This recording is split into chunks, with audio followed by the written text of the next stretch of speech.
Corona संक्रमण का दौर है, तो थोड़ा आप जगह हमारे जो मीडिया कर्मी हैं जो बहुत परेशानी में इस इवेंट को कवर करने आए हैं। साथियों, अपने गठबंधन दल के तमाम सहयोगी दलों की ओर से हमारे बीच में सबसे पहले एक जो हमने तय किया कि हाथरस में उत्तर प्रदेश में हमने सिर्फ एक दलित बेटी के साथ बर्बर अत्याचार नहीं देखा, हमने ये भी देखा कि इस मुल्क में आज भी कानून का निजाम सबके लिए बराबर नहीं है।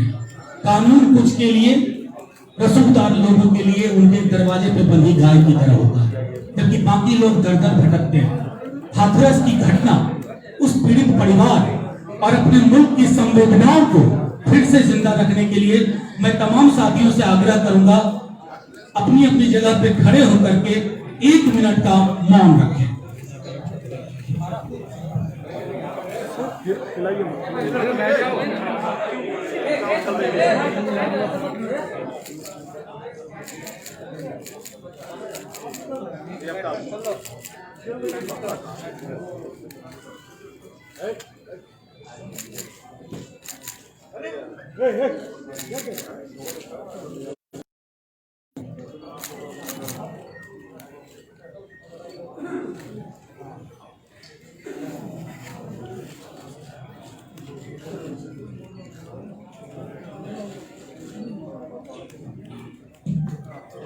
अपनी अपनी जगह पे हम बैठ जाए।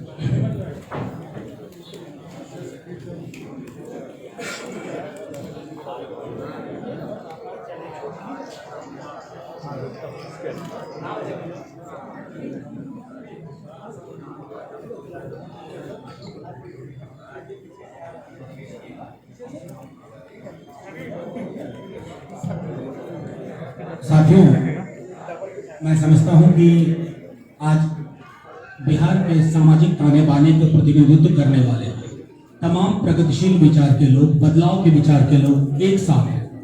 ये सिर्फ व्यक्ति नहीं है, ये प्रतिनिधित्व करते हैं तमाम धाराओं का, जिसके माध्यम से बिहार के बदलाव का संकल्प लिया गया है। नया बिहार, युवा बिहार, समृद्ध बिहार, सुदृढ़ बिहार। और जाहिर तौर पर इस गठबंधन की बुनियाद उन्हीं बुनियादी मुद्दों पर है। मैं बिना वक्त गवाए अपने कांग्रेस के वरिष्ठ साथी अविनाश पांडे जी से, जो बिहार के प्रभारी भी हैं, उनसे आग्रह करूंगा कि वो अपना विचार गठबंधन की बुनियाद, बनावट और बुनावट पर रखें।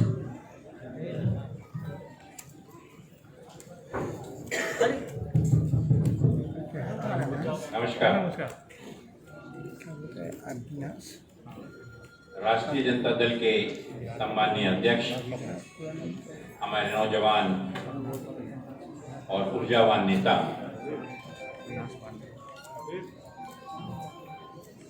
भाई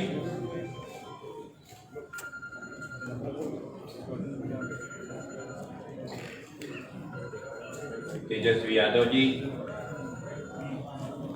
राष्ट्रीय जनता दल के सम्माननीय नेता भाई तेज प्रताप सिंह जी,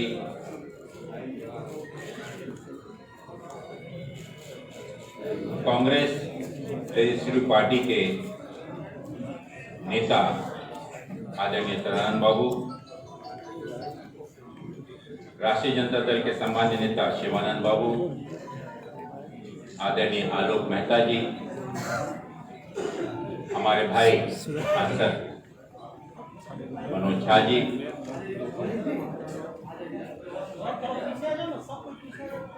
माले पार्टी के सम्माननीय रामेश्वर प्रसाद जी, श्री प्रणव कुमार जी, सीपीआई के आदरणीय राम नरेश पांडे जी, श्री रामनजी कुमार जी, सीपीएम के सम्माननीय अवधेश कुमार जी, श्री अरुण कुमार मिश्र जी, वीआईपी पार्टी के सम्माननीय मुकेश साहनी जी, यहाँ उपस्थित कांग्रेस और सहयोगी दलों के सभी सम्मान्य नेतागण, उपस्थित साथियों, बहुत ही सोच विचार और विचार विमर्श के बाद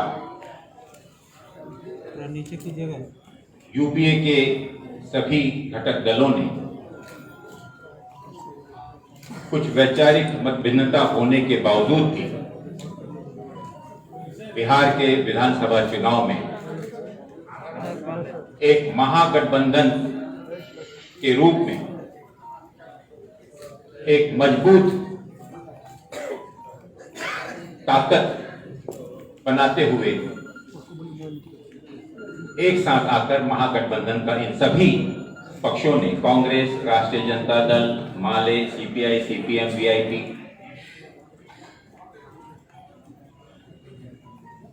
एक मजबूत गठबंधन का एक साथ आने का निर्णय लिया। मैं स्वागत करता हूं हमारे युवा और बहुत ही प्रभावशील नेता भाई तेजस्वी यादव जी का, कि पिछले दिनों 2015 में भी एनडीए के खिलाफ, भारतीय जनता पार्टी की कुनीतियों के खिलाफ इसी प्रकार का एक महागठबंधन बना था और पूरे प्रदेश की जनता ने भारतीय जनता पार्टी और मोदी जी के खिलाफ इस मोर्चे को भारी बहुमत दिया था। लेकिन दुर्भाग्यवश उस जनमत का अपहरण करते हुए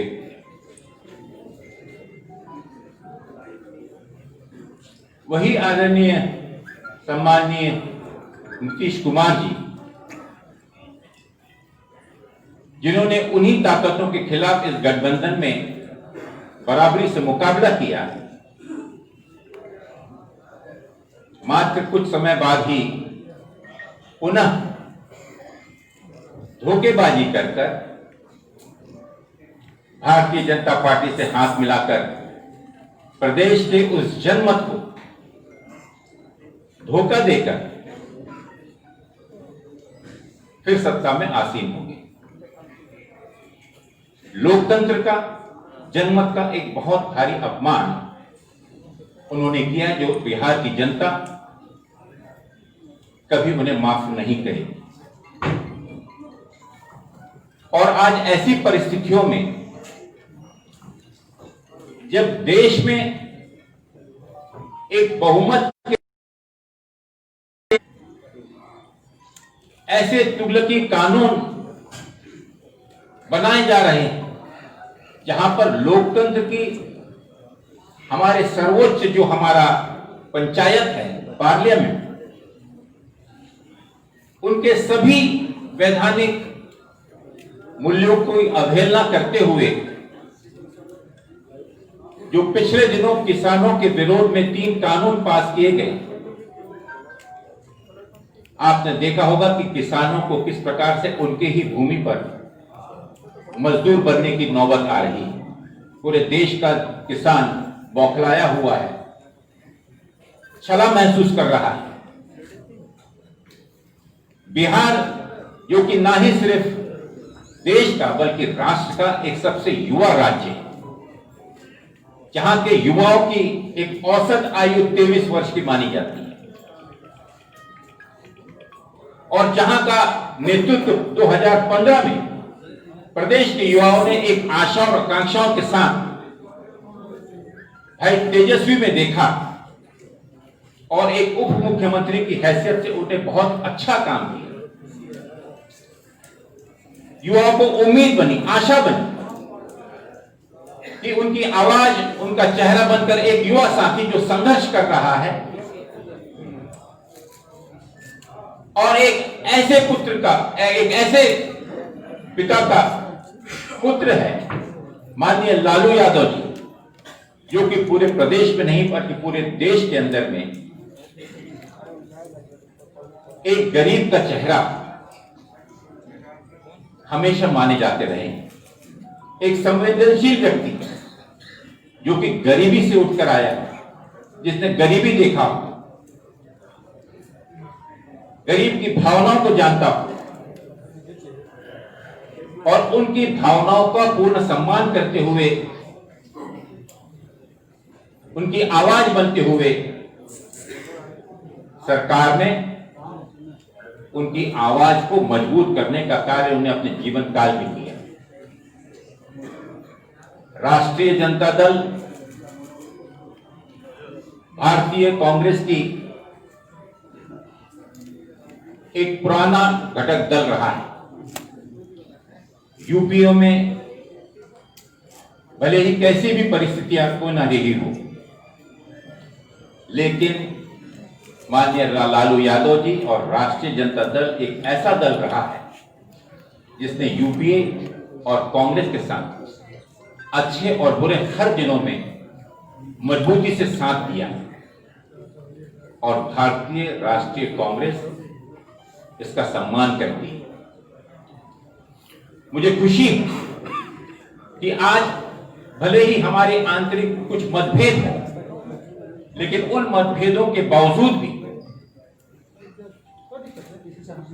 धर्मनिरपेक्ष पर विश्वास रखने वाले सभी दल जो देश के लोकतंत्र पर विश्वास रखते हैं, जो देश के संविधान पर विश्वास रखते हैं, और आज जिस प्रकार से देश के संविधान की धज्जियां उड़ाई जा रही हैं, जिस प्रकार से बहुमत के नशे में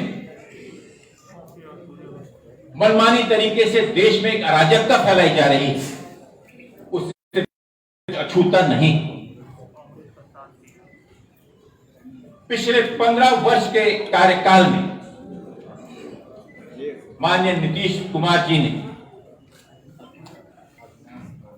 जिन्हें पूरी देश की जनता, प्रदेश की जनता एक सुशासन बाबू के रूप में जानती थी, अगर हम पीछे पलट कर देखें कि इन 15 सालों में प्रदेश के विकास के नाम पर या उन वादों के नाम पर इस प्रदेश को क्या मिला, तो मात्र एक मायूसी, धोखाधड़ी और जुमलेबाजी के अलावा प्रदेश की जनता बड़ी निराशा से इस ओर देख रही है। और विशेष रूप से पिछले 3 वर्षों में जिस प्रकार से भारतीय जनता पार्टी की एक बंधक सरकार के रूप में प्रदेश की सरकार काम कर रही है, जहां नीतीश बाबू को एक सोशलिस्ट नेता के रूप में हर व्यक्ति सम्मान करता था, वहां पर एक लाचार मुख्यमंत्री के रूप में जिस प्रकार से प्रदेश की जनता के साथ छलावा हो रहा है, चाहे प्रदेश का लॉ एंड ऑर्डर हो, बेरोजगारी का मामला हो, प्रदेश के युवाओं के साथ किया गया जो वादा पिछले दिनों सरकार ने किया था उससे वादा खिलाफी हो, आज सबसे बड़ी बेरोजगारी अगर आप देखें तो अन्य प्रदेशों की तुलना में बिहार सबसे अव्वल दर्जे पर। हमारे वो रोजगार,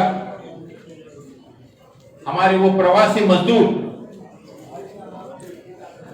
जो आज मैं समझता हूं कि हिंदुस्तान के हर राज्य में, हर प्रदेश में, हर शहर में यहां पर रोजगार न होने के कारण अपने परिवार का पेट पालने के लिए पूरे देश के राष्ट्र निर्माण में लगे हुए हैं। जब कोरोना जैसी महामारी पूरे विश्व में आई और उस समय जब यही प्रवासी मजदूर अपने घरों पर वापस आना चाहते थे, नंगे पांव, भूखे पेट, पैदल तपती हुई धूप में, मुझे विश्वास नहीं होता कि क्या उस प्रदेश का मुख्यमंत्री, उस प्रदेश का, प्रदेश के वासियों का पालक उन्हें अपने ही प्रदेश में, अपने ही गांव में, अपने ही घरों में आने के लिए रोका गया और 60 दिनों तक प्रदेश की सरकार ने कोविड से त्रसित लोगों के लिए, हमारे उन प्रवासी मजदूरों के लिए बहुत ही असंवेदनशील तरीके से पेश आकर निराश किया। अनेक मजदूरों ने रास्ते में अपने प्राण त्याग दिए, छोटे बच्चे भूख से बिलखते हुए मर गए। मैं समझता हूं कि इसकी हाय, इसका श्राप जो एक राजा की, एक मुख्यमंत्री का एक कर्तव्य होता है कि वो अपनी जनता, अपनी प्रजा के लिए ऐसे समय में जब इस प्रकार की बीमारी फैली हो, एक संक्रमण जो पूरे दुनिया में, विश्व में फैला हुआ हो और हर एक व्यक्ति अपने जान के लिए दौड़ रहा हो, ऐसे अवसर पर आगे बढ़कर कार्य करने की अपेक्षा उनके साथ में दुर्व्यवहार किया गया। बाढ़ जो कि बिहार के ऊपर में एक बहुत बड़ा अभिशाप है। पिछले दिनों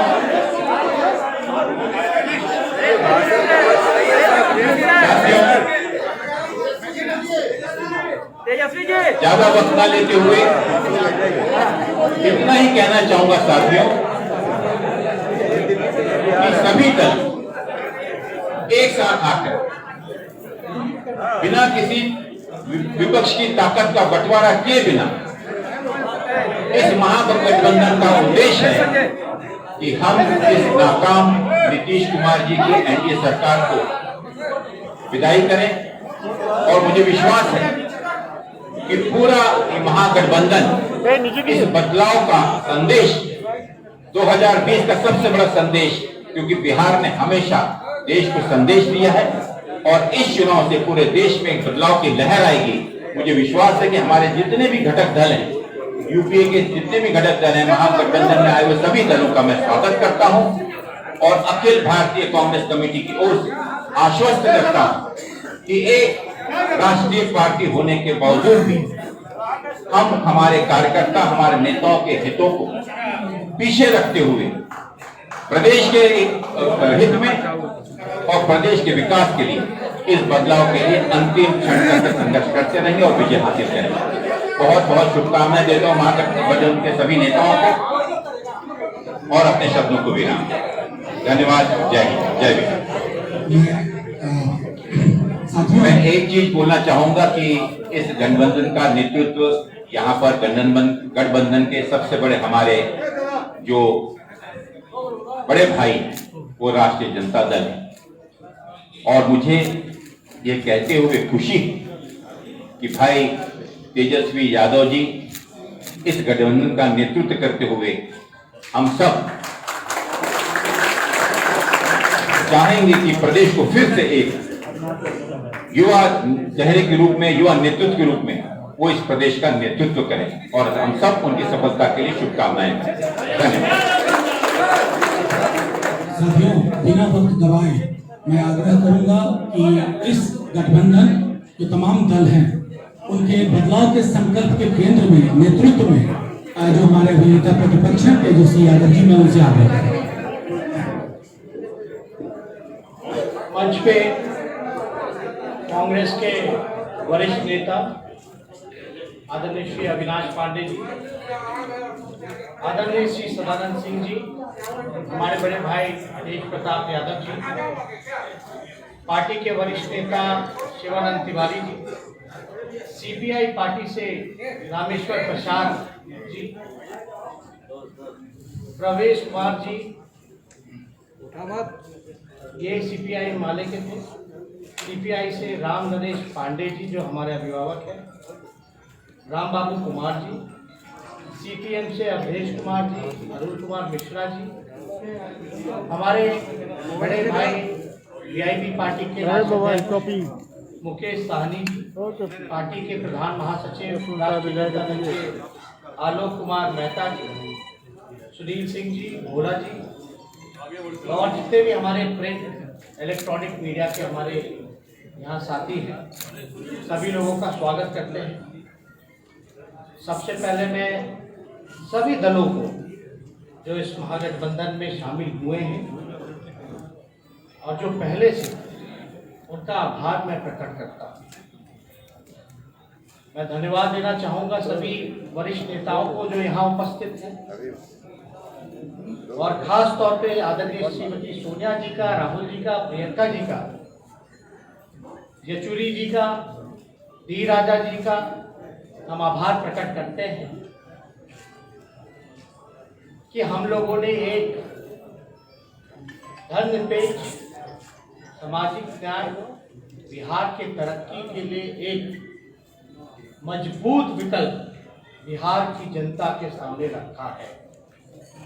मैं धन्यवाद फिर से करूंगा कि इन सभी नेताओं ने, सभी दलों ने मेरे नेतृत्व में आगे करते हुए जो विश्वास मुझ पर जो रखा है, मैं वादा करता हूं कि मैं सभी के वादों पे खड़ा उतरूंगा। बिहार की जनता बदहाल है, परेशान है, बेरोजगार है, लाचार है, बीमार है, और बिहार की जो डबल इंजन की सरकार, जो मौजूदा जो सरकार है, वो पूरी तरीके से आईसीयू में है।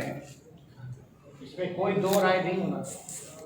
अब तक बिहार से गरीबी नहीं मिटा पाए 15 सालों में, अब तक बेरोजगारी नहीं हटा पाए, अब तक भूखमरी खत्म नहीं कर पाए, बिहार में एक कारखाना नहीं लगा, लोगों नौजवानों पर डंडे बरसाने का काम किया, किसानों को जो शोषण करने का काम किया है। अब तो लगातार 3 जो बिल लेकर के जो लाने का काम किया, सही मायने में नीतीश कुमार जी ने ये 2006 में किया। इसके वजह से ये हाल हुआ कि बिहार के किसान और गरीब होते चले गए और पलायन करने पे मजबूर हो गए। ये पलायन नहीं रोक पाए। सुप्रीम कोर्ट के ऑर्डर के बाद भी नीतीश कुमार रोजगार नहीं दे पाए। हमें ज्यादा कुछ नहीं कहना, लेकिन इतना हम जरूर कहेंगे कि बिहार की जनता अगर हमको मौका देगी तो उनके मान सम्मान की रक्षा हम करेंगे और सुरक्षा करेंगे, तरक्की पे लेकर के चलेंगे, सभी जात धर्म के लोगों को एक साथ लेकर के चलेंगे। अभी आप देखते होंगे अपने लोगों को ही, मजदूरों को जो 15 साल में पलायन नहीं रोक पाए, रोजगार नहीं दे पाए, जो बिहार आने से रोक दिया, उनको अपमानित किया, चिट्ठी निकाल के उन मजदूरों पर लाठी बरसाने का काम किया। ये बिहार के नौजवान, किसान, बेरोजगार, मजदूर, गरीब ये भूले नहीं है। हर घंटे में बिहार में 4 घंटे में बिहार में एक रेप होता है, 5 घंटे में एक हत्या होती है। तो इस पे ज्यादा हमको विश्लेषण नहीं करना, लेकिन हम ठेठ बिहारी हैं। हम ठेठ बिहारी हैं, जो वादा करते हैं उसको हम पूरा करेंगे। और एक बात बता दें, हम ठेठ बिहारी होने के साथ साथ मेरा डीएनए भी बहुत शुद्ध है। अभी जो मौजूदा सरकार है, जल पानी एक जगह जो जम जाता है, उस जल के जमने से कीचड़, काई, बीमारी जो फैलती है, ऐसी स्थिति मौजूदा सरकार की। बिहार को एक विकल्प चाहिए। शुद्ध जल जो बहता है, जैसे नदी का बहता है, वैसा बिहार को विकल्प चाहिए, जो कि हम लोग एक नदी की तरह शुद्ध बहती हुई जल के धारा की तरह वो बिहार की जनता को हम लोग देने का काम करें।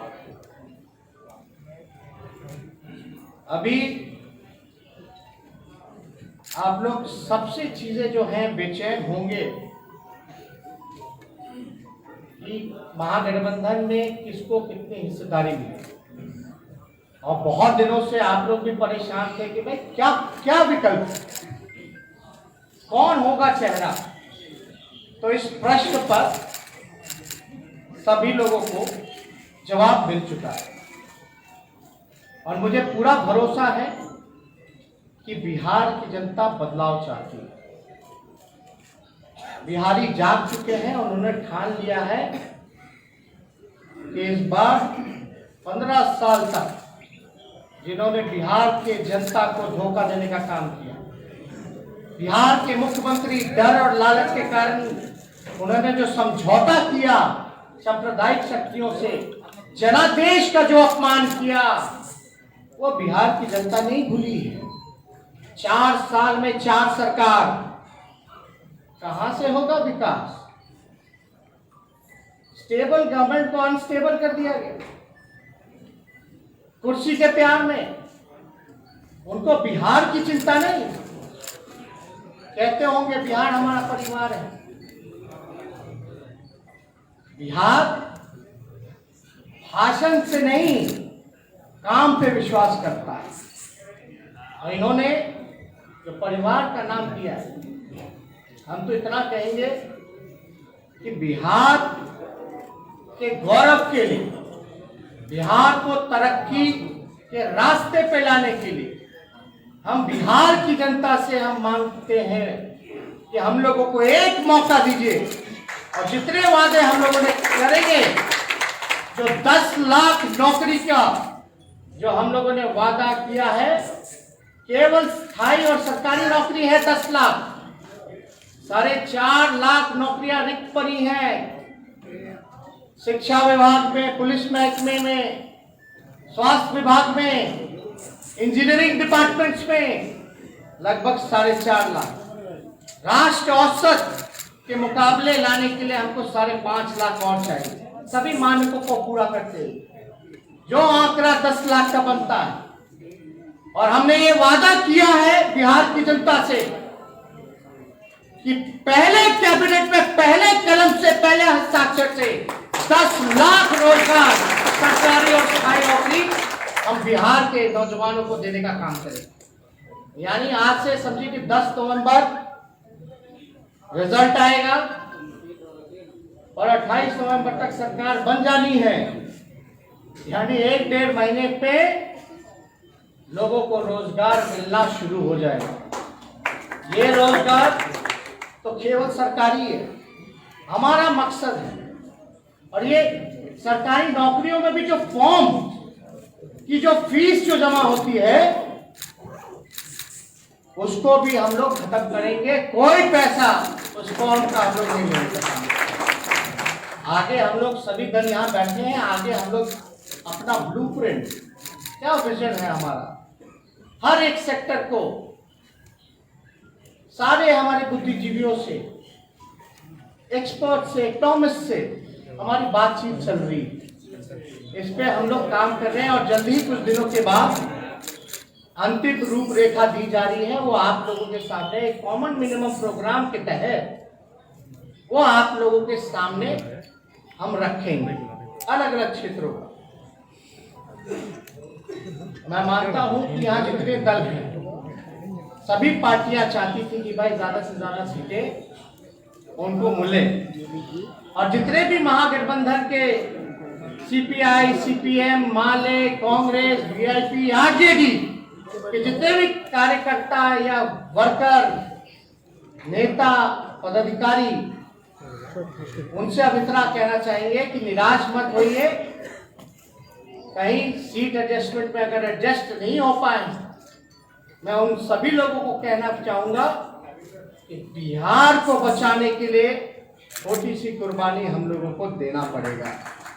और आपके इस कुर्बानी का हम मान सम्मान और रक्षा हम करेंगे और बेहतर रिजल्ट हम ला करके देने का काम करेंगे।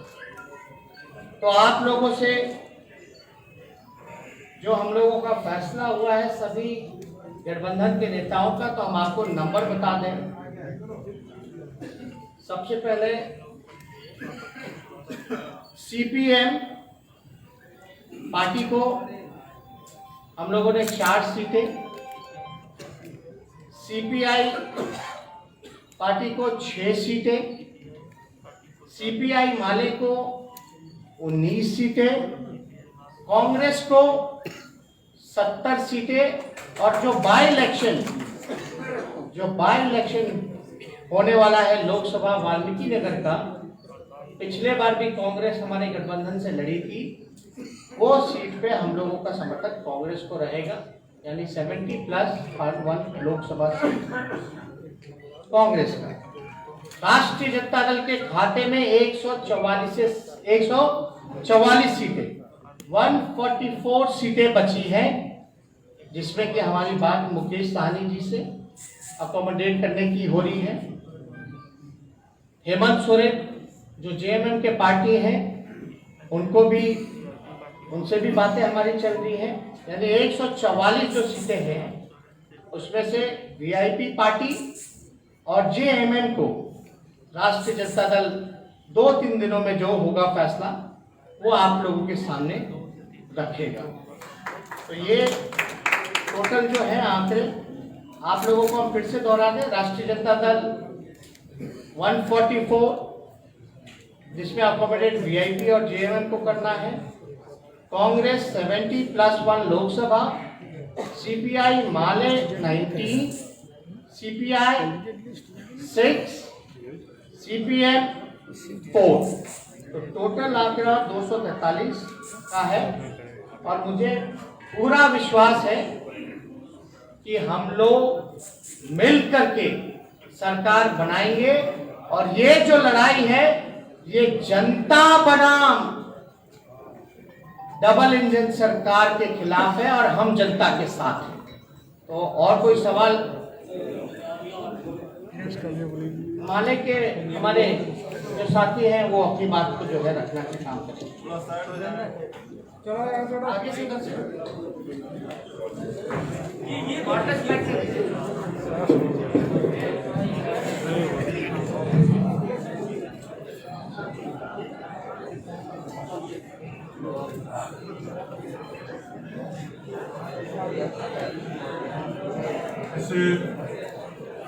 प्रेस कॉन्फ्रेंस में कांग्रेस के वरिष्ठ नेता मांडे जी, सदानंद जी, आरजेडी के तेजस्वी जी, शिवानंद जी, मनोज जी, सीपीआई के कैलाश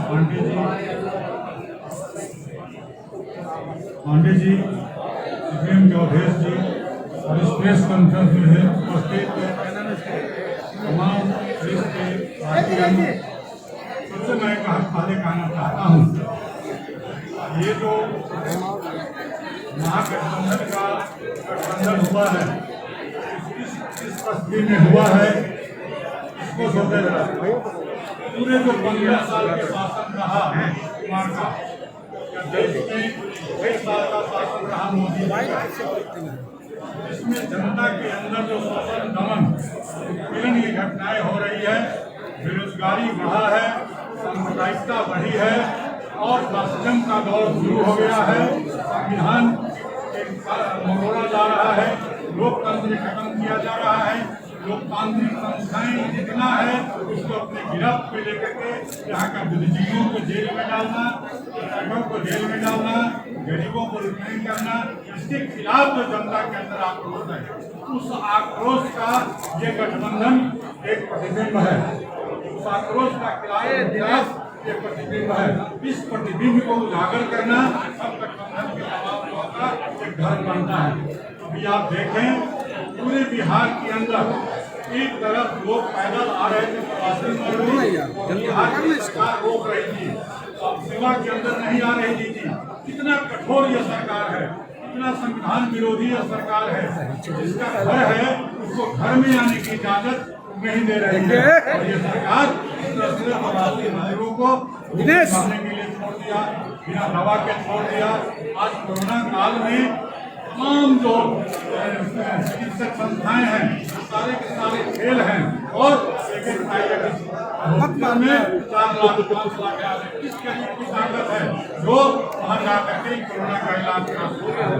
यहाँ देश भी बहुत कम हो रहा है, बहुत कम हो रहा है, रिपोर्ट नहीं आ रही है, लोग ऐसे भी मर रहे हैं घर में। और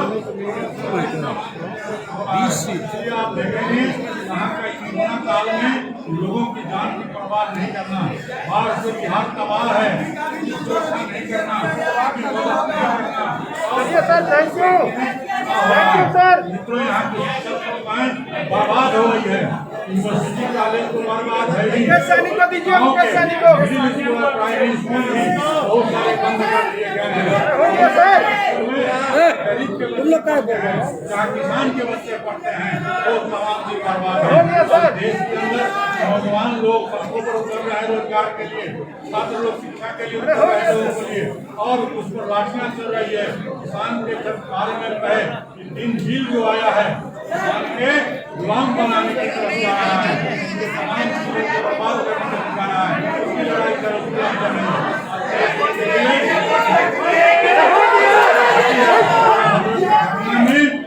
जो देश के अंदर एक लोकतंत्र का हत्या हो रहा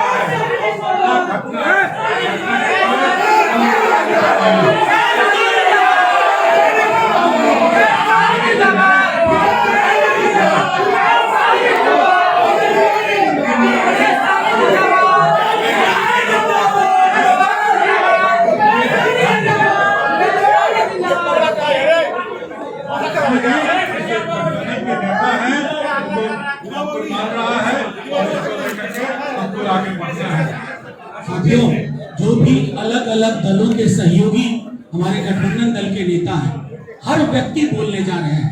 मैंने पहले ही कहा कि ये सिर्फ व्यक्तियों का इकट्ठा होना नहीं है, विचार का इकट्ठा होना है। अब हम अपने साथी मुकेश सहनी जी को